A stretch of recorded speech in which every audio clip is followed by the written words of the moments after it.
हरिओम भक्तों, हरिओम हरिओम। सर्वप्रथम हमारे धर्म प्रेमी सज्जन माता बहन भाई बंधु संत समाज को हमारी तरफ से बारंबार प्रणाम। भूल चूक में अगर कोई गलत शब्द हमसे निकल जाए तो हमें क्षमा करें। तो प्यारे भक्तों, आज मैं आपको बताने जा रहा हूँ कि काला भैरू व गोरा भैरू का कांगरू देश में जाकर वहाँ की 4 जादूगरनियों को गधी बनाकर लाना। तो थोड़ा विस्तार से सुने।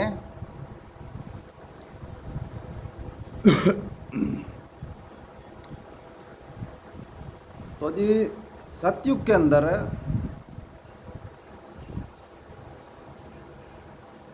एक वेद थे जिनका नाम था दंतर वेद। दंतर वेद को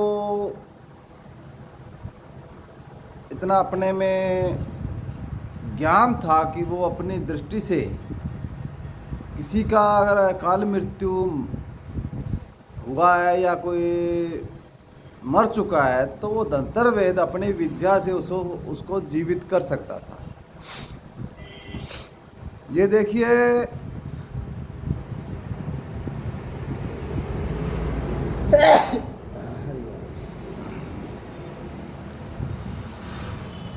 जो ये मैं बताने जा रहा हूँ, ये देखो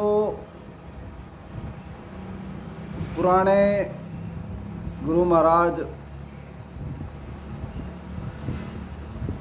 साधु संत व बुजुर्ग इस चीज़ का हमेशा ही बताते थे कि भैरव बाबा ने कामाख्या की 4 जादूगरनियों को गधी बनाया था। तो वेद जहाँ पे कोई मृत्यु होती तो लोग उसे वहाँ बुला लेते थे, या कोई जिसका कोई मृत्यु होने वाला था। तो एक साधु अपने तपस्या में मगन होकर लगा हुआ था। तो वहाँ के परीक्षित नाम के राजा थे। तो राजा लोग टहलते समय उनको एक साधु देखा, तो उन्होंने सोचा थोड़ा इसके साथ मजाक कर लिया जाए। तो मजाक के चक्कर में उन्होंने वहाँ से एक कोई रस्सी के माफिक ऐसा कुछ लेके उसके साधु के गले में डाल दिया भी ये डर जाए, इसको लगे भी इसके गले में सांप डाल दिया है। साधु अपने भक्ति में मगन थे, मस्त थे। जब राजा चले गए तो उनके शिष्य ने आके देखा तो वहाँ पर उनके गुरु के गले में जैसे सांप के माफी कुछ चीज डला हुआ। तो वो क्रोधित हुए, किसी की ये छेड़खानी किया है। तो जब उनके गुरु समाधि से उठे तो उन्होंने बताया कि यहाँ की एक राजा था, उसने उसके काल उसके सिर पर विराजमान था, तो उसने ये सारा कुछ किया है। गुरु तो उसमें कोई किसी प्रकार का कोई उस राजा के प्रति नहीं बोले, लेकिन चेले क्रोधित हो गया। चेले ने बोला कि वो उसका मृत्यु 7 दिन में गुरुजी हो जाएगा, और इसका समाचार राजा को पहुंचा दिया गया। तो राजा बड़े चिंतित हुए कि हमने गलती तो कर दिया, क्योंकि राजा जो मुकुट पहनता था वो सोने का पहनता था। जब वो मुकुट पहनता था तो उसके काल उसके सिर पे आ जाता था। जब वो मुकुट उतार देता था तो उसके साधारण एक इंसान की तरह बन जाता था। तो राजा ने मुकुट उतारा, सोचा, पछताया भी राजा कि हमने गलती कर दिया। लेकिन जो साधु के शिष्य का श्राप है वो तो लगेगा ही लगेगा। राजा को भय हो गया था, लेकिन राजा इस चीज़ से भी ज़्यादा दुखी नहीं था, क्योंकि वहाँ पे दंतर वेद का उनको ध्यान था कि यहाँ पे दंतर वेद है जो अगर कोई मृत्यु हो जाती है किसी की या मेरी हो जाएगी तो मुझे यहाँ पे जीवित कर देंगे। तो उन्होंने अपने सभी मंत्रियों को बुलाया कि धंतरवेद को लाया जाए। अब उस पे श्रापित राजा और धंतरवेद को बुलाया गया, तो अब जो लगा हुआ श्राप, जो कि विधि के विधान के अनुसार भी राजा का मृत्यु होना था, दोनों का मिलन होने के बाद में राजा का मृत्यु निश्चित था। लेकिन धंतरवेद एक तीसरा बीच में आ रहा था, तो जिसमें यमराज बड़े दुखी होते थे उनसे, इनके कामों से, धंतरवेद के कामों से। वे जिसका विधि के अनुसार मृत्यु लिखा हुआ है, धंतरवेद जाकर उसको वापस जिंदा कर देता है। तो बोले कि धंतरवेद का अगर अपने को इसी का ही अगर समाप्त कर दिया जाए, इसकी विद्या जो है जो ख़त्म कर दी जाए, तो ना रहेगा धंतरवेद, ना कोई ऐसा कोई काम करेगा। तो धर्मराज ने एक रचना रच के, जैसे कोई धंतरवेद रास्ते से आ रहे थे, तो वहाँ पे नारायण ने अपना रूप धारण करके वहाँ पे एक खुंडा जो हाथ में पकड़ा जाता है, गेडिया बोलते हैं जिसको, और वो रास्ते में रख दिया। वे यहाँ से धंतरवेद गुजरेगा, जिसकी अगर नज़र पड़ेगी, और वो खुंडा सोने का था, जिसकी आम की कोई भी होता है तो उसकी नज़र, यानी कि सोने को कोई छोड़ता नहीं, तो उनकी नज़र वहाँ पे पड़ेगी तो वो इसको उठा लेगा। तो धंतरवेद ने वैसा ही किया। आते समय उसको वो खुंडा दिखा और उसने उठा के अपने यहाँ पे रख लिया, कंधे पे, क्योंकि वो खुंडा होता है, ऐसे रख लिया। रखने के बाद में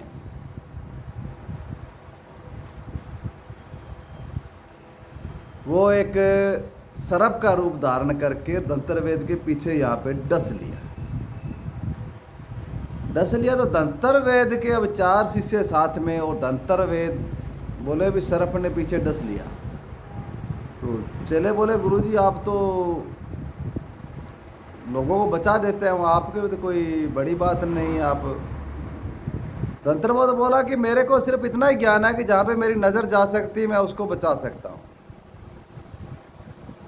ये जो डंक मारा है ये मेरे गुद्दी के पीछे लगा है, यहाँ पे मैं नहीं बचूंगा, अब मेरी मौत निश्चित है।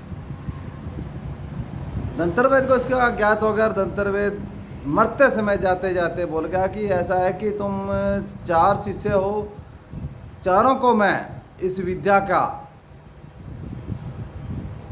दे के जाऊँगा। जैसे मेरा मृत्यु होने के बाद में मेरा जैसा मिट्टी हो जाए संस्कार होने के बाद में, तो वहाँ का थोड़ा मिट्टी बना के उसके 4 लड्डू बना लेना, और 4 लड्डू तुम चारों खा लेना, तो तुम्हारे को ये विद्या तुम्हारे को आ जाएगी और तुम इससे संपूर्ण हो जाओगे।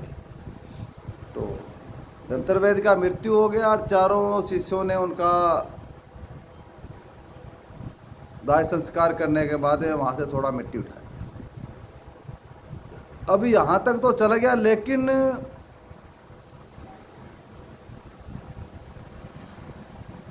भगवान फिर और दुखी हो गए कि एक को तो चलो ख़त्म किया, लेकिन इसने तो चारों को आगे सिखाने का ये दे के चला गया। अब 4 हो जाएंगे, अब तो बहुत ज़्यादा कुछ हो जाएगा। तो नारायण ने अपना ब्राह्मण का रूप धारण करके, जब चारों शिष्य उसकी लड्डू बना रहे थे, पका के उसको किसी चीज़ में लड्डू में वो थोड़ा डाल के मटड़ी और लड्डू बना रहे थे, तो ब्राह्मण देव वहाँ पे पहुँचे कि देखो तुम ये जो लड्डू बना रहे हो, ये लड्डू अगर तुमने खा लिए तो तुम्हारी मृत्यु हो जाएगी तुरंत, तुम ये लड्डू मत खाओ। तो चेलों ने पहले ब्राह्मण के जो बात होती थी वो हर कोई मानता था।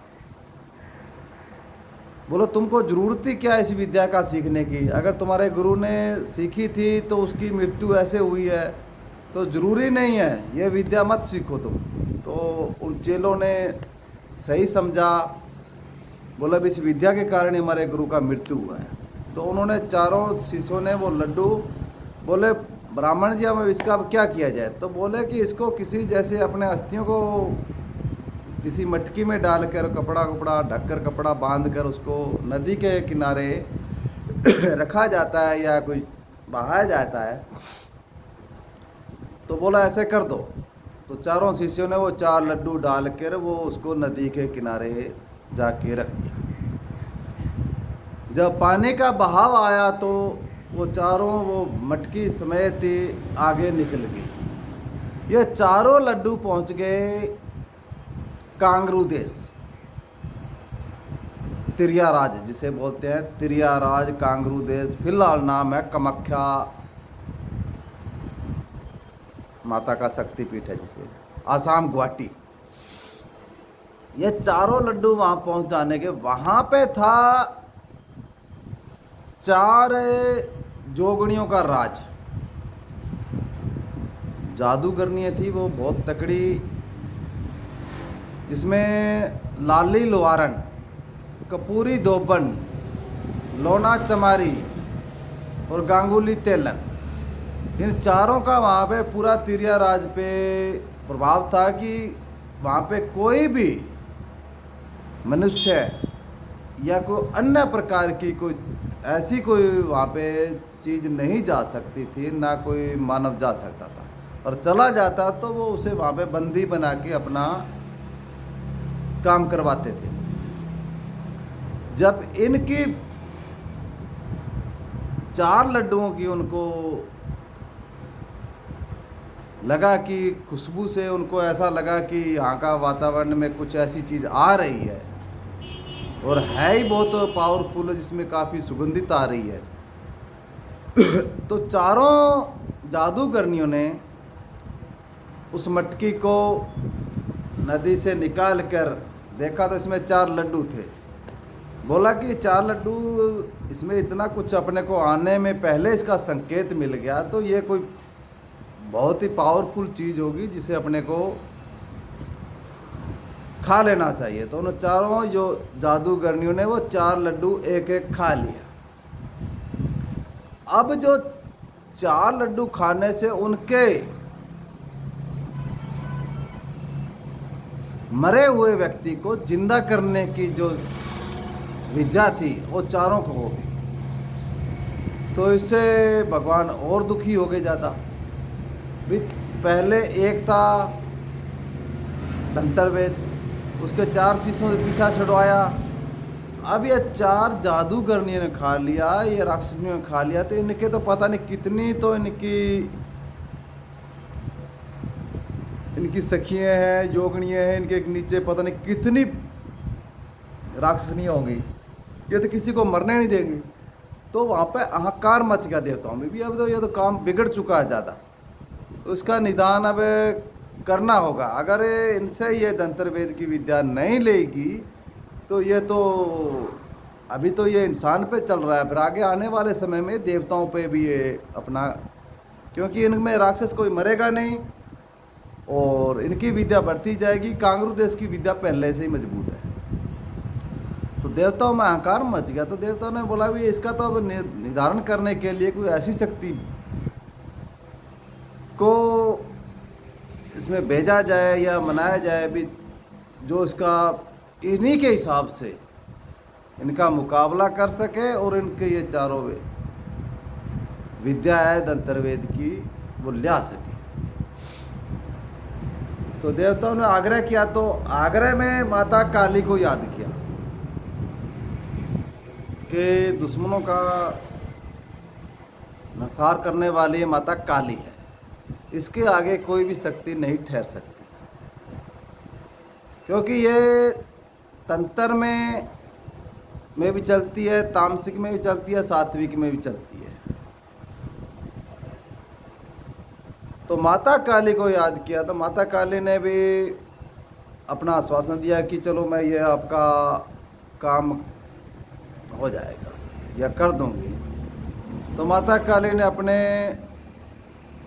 पुत्रों को बुलाया, यानी कि माता काली के काल भैरव वह गोरा भैरू, काला भैरू गोरा भैरू, दो माता के पुत्र हैं काली माता के।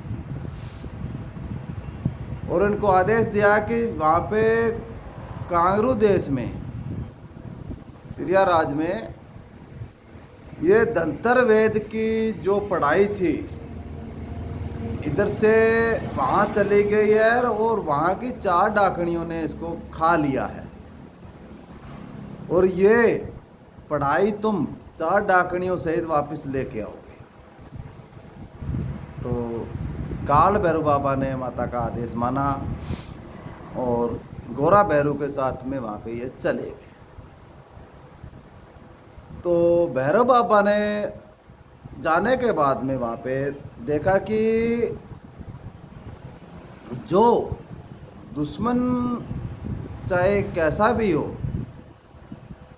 लेकिन उसको कमज़ोर नहीं समझना चाहिए। तो भैरव बाबा ने पहले उनकी जानकारी के लिए भी देखा जाए भी क्या इनके पास में है और क्या करती हैं, कितना इनका साम्राज्य है, क्या इनका सिस्टम है, इनकी जानकारी लेने के लिए गोरे भैरू को भेजा। जब गोरा भैरू गया, वो सीधे, गोरा भैरू एक साधारण सात्विक और सीधे है। तो वहाँ पे डाकणियों के चक्कर में ये जाके उनके जुंजान में फंस गए गोरा भैरू। फंसने के बाद में जब काल भैरव ने इनका इंतज़ार किया तो ये वहाँ पे वापस नहीं आए। तो काला भैरव को इस चीज़ का ज्ञात हुआ कि कहीं गोरे भैरव को बंदी ना बना लिया हो। तो इनका काम ही था कि कोई मनुष्य इनको मिल जाता तो उसे बंदी बना कर और उसको वहाँ पे कोल्लू का तेल पिलाना या कोई अपने काम के लिए ये लगा देती थी इसको। और उनका रूप स्वरूप भी बदला देती थी। इतनी जादूगरनी थी ये, बहुत ही शक्तिशाली। किसी को कुत्ता, बिल्ली, गाय, भैंस, बकरी, भेड़, तोता, मैना सब बना देती थी ये जादूगरनी। जब गोरा भैरू पकड़ा गया तो काल भैरू ने वहाँ पे इनको लेने के लिए गए। तो जिसमें काल भैरू को देखकर वो उनके बड़ी प्रशंसा हुई कि देखा जाए तो ये तो इससे भी बलशाली है, तकड़ा है बहुत ज़्यादा, ये तो ज़्यादा काम करेगा। लेकिन उन्होंने अपनी विद्या चलाई काल भैरव पे। तो जैसा उन्होंने अपना जो विद्या होती है, देखो ये शब्दों से चलती है हमेशा, तो शब्दों द्वारा चलाएगी विद्या, काल भैरव पे नहीं चली। तो डाकणियों ने सोचा भी शब्दों द्वारा इस पे विद्या नहीं चल रही है, अब इनको बेहोश करके फिर इन पे अपना जो विद्या है वो चला देंगे। तो वहाँ पे गोरा भैरू को और काला भैरव को बेहोश करने के लिए इन्होंने अपना जो भी षड्यंत्र था उसी के आधार पर इन्होंने अपना गोरे भैरू के लिए लड्डू मंगवाए। काल भैरू को पूछा, वो बोले कि मैं तो मद का प्याला पीता हूँ, तो उनके लिए मद का प्याला मंगवाया। तो वहाँ पे जितने भी लड्डू थे वो गोरा भैरू ने सारे खा लिए। और काल भैरव ने वहाँ पे जितनी कलाड़ी की 52 भट्टियाँ थी उनकी सभी की सारी शराब वो काल भैरव बाबा पी गए। तो इनको बड़ा आश्चर्य हुआ कि ये तो बहुत एक आम मानस नहीं है, ये एक बहुत ही शक्तिशाली पावरफुल मानस है। तो उसके बाद में जब भैरव बाबा को इस बात का एहसास लगा कि अपने साथ इन्होंने छल करके अपने को ये कुछ किया जा रहा है, तो भैरव बाबा ने वहाँ पे अपना कला दिखाई और अपने शब्दों से उनको चील बना के ऊपर आकाश पे उड़ा दिया। जितनी भी योगिनियाँ थी उनकी जितनी सखी थी सभी को ऊपर उड़ा दिया, चारों योगिनियों को ऊपर उड़ा दिया और बोले ठीक है तुम्हारी यही सजा है। तो जिसमें योगिनियाँ चिल्लाने लगे कि हमें माफ़ कर दो, क्षमा कर दो। तो भैरव बाबा बड़े एक दयालु भगवान है, इनके मन में करुणा व प्रेम बहुत ज़्यादा है। तो इन्होंने बोला चलो ठीक है, एक बार तुमको बख्शा जाता है, लेकिन आइंदा किसी के साथ में मत करना। तो वहाँ पे इनको वापस इनका जो स्वराज्य था वो दे दिया। आगे भैरव ने सोचा भी अपने को तो इन्हीं से जो विद्या है वो लेके जानी है, और लेके जानी है प्रमाण के साथ में। तो वहाँ के जो कांगरू देश के राजा थे,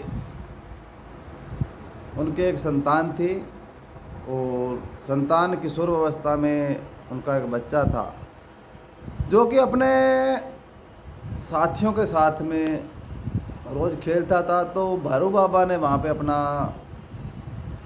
चमत्कार दिखाना शुरू किया। वहाँ पे उन्होंने जो इनके गले में सर्प रहता है वहाँ पे छोड़ा, तो और वो जो अपने राजा के लड़के को वो सर्प डस लिया। डसने के बाद में वहाँ पे काफ़ी अहंकार मच गया कि राजा के लड़के को सर्प ने डस लिया। तो राजा के पास समाचार गया, तो राजा बोले कोई बात नहीं, अपने पास तो यहाँ पे 4 जादूगरनी है जिनके पास में मरे हुए इंसान को जिंदा करने की विद्या है। तो बोला उनको बुलाया ले जाए। तो चारों को वहाँ पे बुलाया गया था। उनको बोला कि ये मेरे लड़के को सर्प ने डस लिया, तुम इनको जिंदा करो। तो चारों ने बोला कि इतने ये कौन सी बात है राजा जी, इसको तभी अभी जिंदा कर देंगे। तो वहाँ पे उन्होंने अपने शब्द चलाए, जो धंतर वेद के शब्द थे वो उस पर चलाए। तो भैरव बाबा ने जो उनके जो शब्द चलाए थे वो उसके तरफ जाने नहीं दिया, अपनी तरफ खींच लिए सारे। तो लड़का वहाँ पे वो जीवित नहीं हुआ। बोला कि डाकनी बोले कि हमारे शब्द नहीं चले राजा जी, हमें आज पहली बार ऐसा हुआ है कि ये काम हम नहीं कर सकते।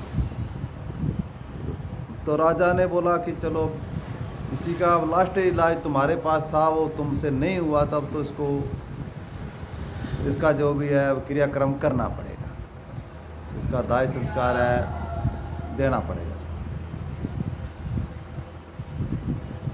तो राजा ने अपने बेटे को शमशान घाट में वहाँ पर लेके गए। तो वहाँ पर भैरव बाबा ने एक साधु का वेश भर के वहाँ पे शमशान में पहले भी बैठ चुके थे।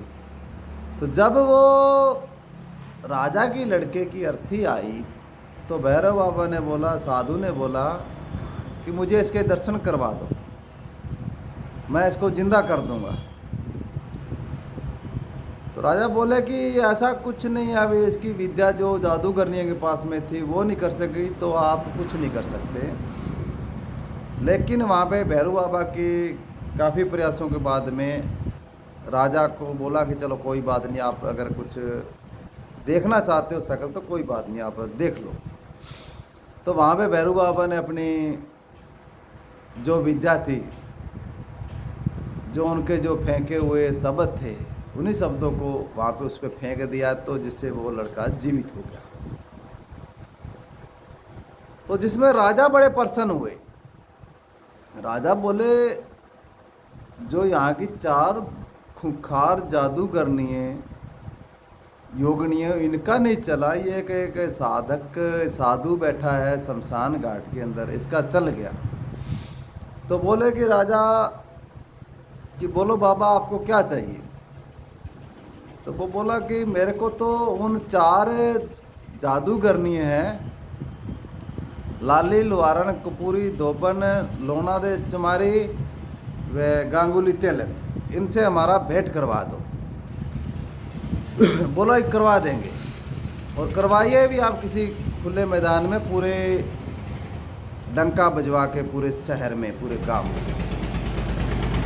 तो राजा ने उसी जैसे भैरव बाबा ने कहा उसी विधा तरीके से डंका बजवा दिया और सभी योगिनियों को बुला लिया, और वहाँ के जो भी था सभी को बुलाकर वहाँ पे तो भैरव बाबा ने उनको ललकारा कि देखो हम तिरिया राज पे कभी वार नहीं करते, तुम्हारे पास जो कुछ भी है तुम्हारी जितनी भी शक्तियां हैं मैं तुम्हारे सामने खड़ा हूँ, तुम अपना चलाओ।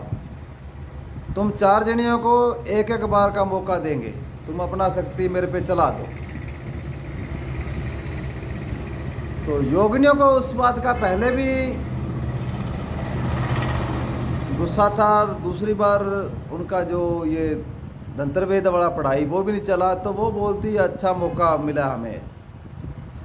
तो उन्होंने अपने चारों योगिनियों ने पहले ने अपना शब्द फेंका तो भैरू बाबा ने उसको इस हाथ से टाल दिया, दूसरी ने फेंका तो उसको इस हाथ से टाल दिया, तीसरे शब्द को उन्होंने ऊपर से निकाल दिया, चौथे को पाताल में डाल दिया। चारों योगिनियों का भार भैरू बाबा ने चारों दिशाओं में टाल दिया।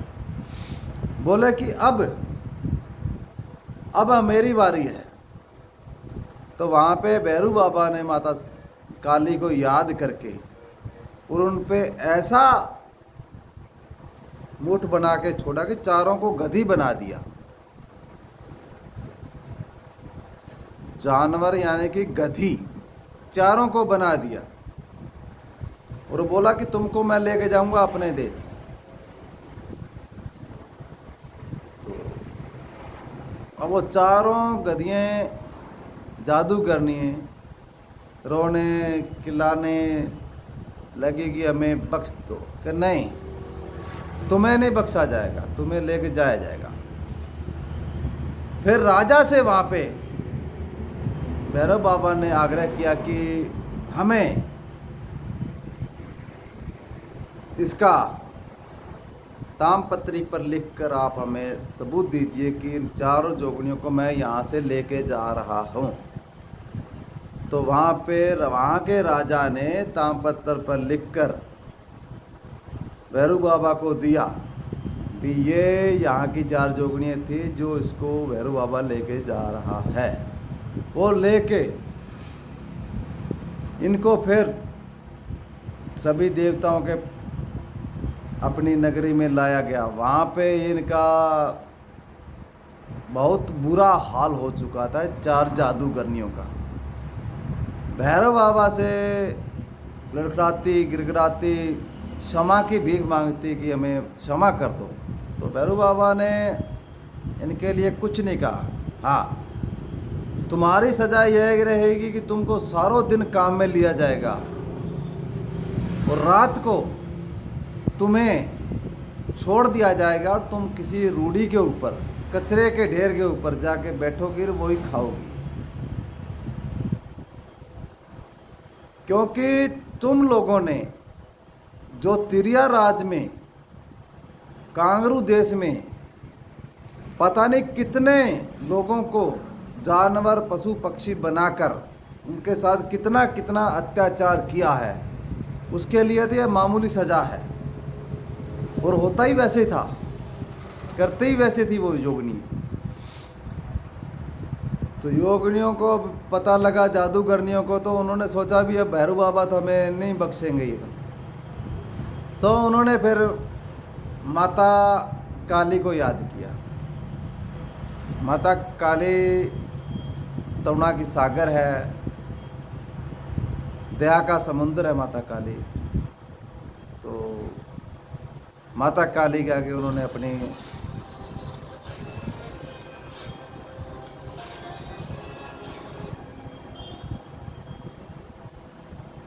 माता काली के आगे उन्होंने अपना क्षमा याचना मांगी और माता हमें माफ़ कर दीजिएगा,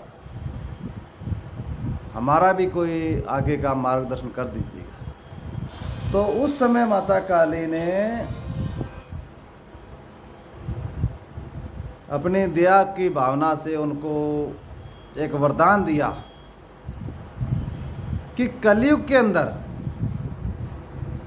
मेरा ही एक रूप आएगा शीतला माता के नाम से। शीतला माता के नाम से मेरा रूप आएगा। उस टाइम मेरी सवारी तुम्हारे ऊपर रहेगी, तुम मेरा सवार बनोगी। शीतला माता की सवारी गधी का है और तुम्हारा साल में एक भोग तुमको दिया जाएगा। जो आज आप देखोगे या पूछोगे तो एक बासीड़ा का त्यौहार आता है, बासीड़ा।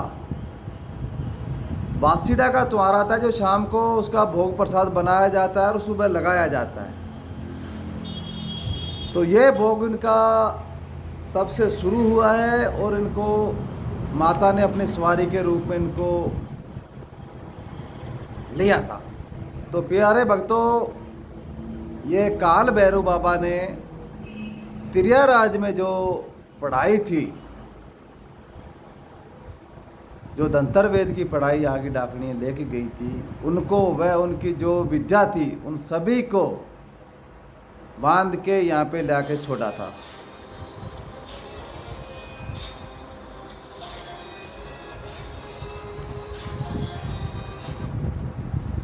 तो मेरा नाम ओगड़ बाबा मनपुर राम, राजस्थान का पुरानी मंडी गढ़साना में आश्रम है। हम यहाँ पे शनिवार व रविवार के दिन बैठते हैं। हमारे आश्रम पर आने के लिए राजस्थान का बीकानेर शहर व इधर से राजस्थान का हनुमानगढ़ शहर है, वहाँ से आपको यहाँ पे 140 किलोमीटर दूरी पे हमारा ये गढ़साना पड़ जाता है, पुराना गढ़साना। हम यहाँ पे शनिवार के दिन रविवार के दिन 2 दिन बैठते हैं। हमारा नंबर 957110438660। हम यहाँ पर घरेलू समस्या या तंत्र बाधा से कोई किसी प्रकार का किसी को भूत बाधा प्रेत बाधा लगा हुआ और काफ़ी समय से लगा हुआ जिनका कहीं पे भी समाधान नहीं हो रहा है, तो वो हमारे आश्रम पर आ सकते हैं। अन्य किसी का कोई देवी देवताओं का सिस्टम बिगड़ा हुआ है या किसी ने कोई पितरों का सिस्टम बिगड़ा हुआ है, जिनका कोई उनको आशीर्वाद नहीं दे रहे हैं, जिनका या कोई जिन्होंने अपना खुद का सिस्टम बिगाड़ रखा है, जिसके कईयों के गलत कोई साधनाएं करने से, मंत्र जाप करने से या कोई अन्य चपेट में आने से उनके शरीर पे गलत एनर्जी आ रही है और वो काफ़ी बाबाओं को चक्कर लगा चुके हैं, वहाँ पे उनका कोई समाधान नहीं हो रहा है, तो वो हमारे आश्रम पर आ सकता है। हम यहाँ पे उनके लिए जो भी आता है, जो छोटा काम होता है उनको लिए विभूति बना के दे देते हैं, उनका भला हो जाता है, आशीर्वाद दे दिया जाता है उनको।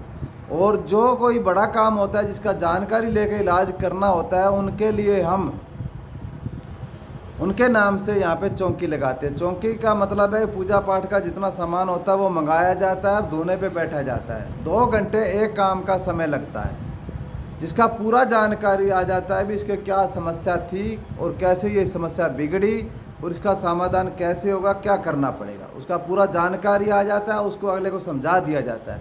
अगर वो करता है तो उसका 100% इलाज उसका समाधान हो जाता है। तो प्यारे भक्तों, ऐसा किसी का कोई सिस्टम बिगड़ा हुआ हो या अन्य कोई प्रकार की कोई हमारे संबंधित कोई किसी प्रकार के काम है, तो हमारे आश्रम पर आप आ सकते हो। तो इसी के साथ हरि ओम हरि ओम हरि ओम हरि ओम हरि ओम हरि ओम।